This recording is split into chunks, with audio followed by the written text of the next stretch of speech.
For a long time, March 24th would have been New Year's Eve.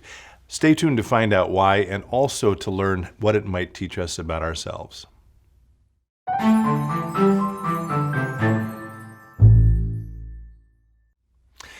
Hello, friends. It's good to be with you. As always, thank you for taking a little time to be with me. This episode is airing on Wednesday, March 24th. That means a couple of things, probably more than that, but at least two things I want to lift up. One is it's our last midweek Lenten service before we move into Holy Week, so we hope you'll join us for that.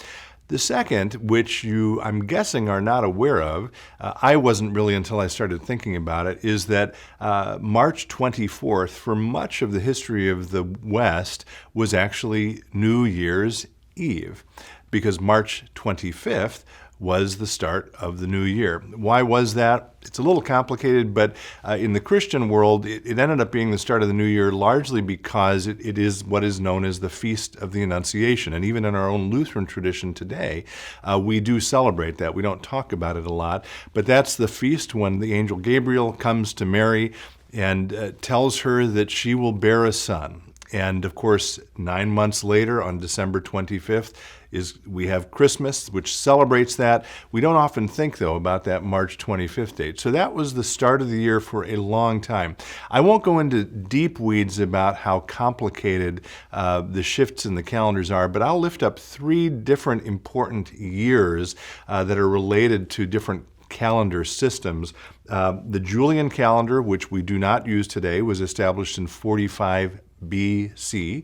It actually was pretty accurate at 365 days, but its leap year calculation was all messed up, which meant that this next year, I'm going to mention, 1582, saw the creation of something called the Gregorian calendar, founded by Pope Gregory. That fixed the leap year date or issue. And then the third date I'll mention is 1752. 1752 is the year that England and its colonies finally moved to the January 1st start date of the new year. And between 45 BC and 1582 and 1752, countries all over the world used different first days of the year, and as you can imagine, it made all kinds of things very complicated in terms of commerce and timing and so forth. So 1752, England and its colonies finally make January 1st, not March 25th, the first day of the year, which resulted in some interesting historical things, curiosities. For example, the birthday of George Washington. George Washington was actually born on February 11th in 1731, but because the way the calendars were recorded shifted during his lifetime, after they shifted, his new birthday, which had to accommodate for the taking out of 11 days, became February 22nd, 1732.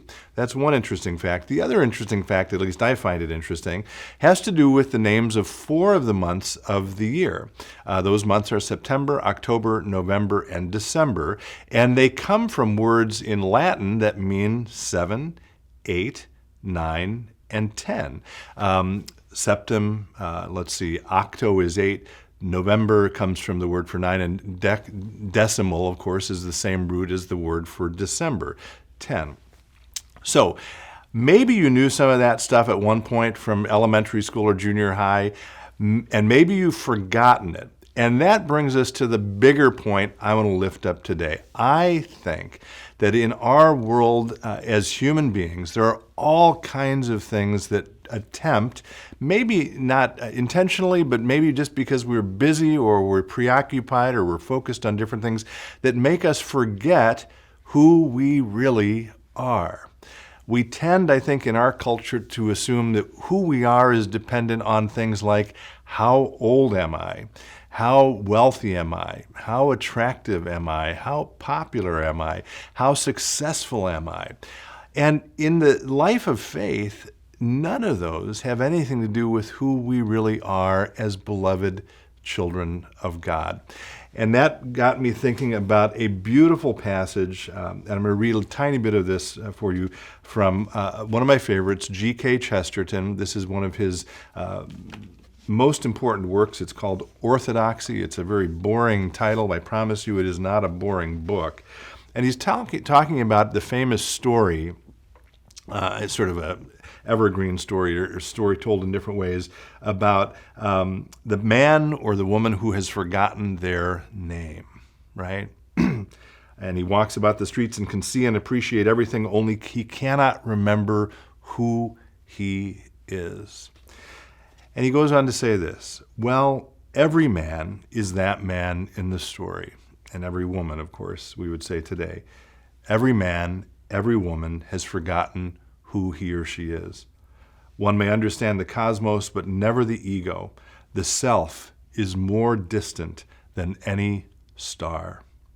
Thou shalt love the Lord thy God, but thou shalt not know thyself, he writes. We are all under the same mental calamity. We have all forgotten our names.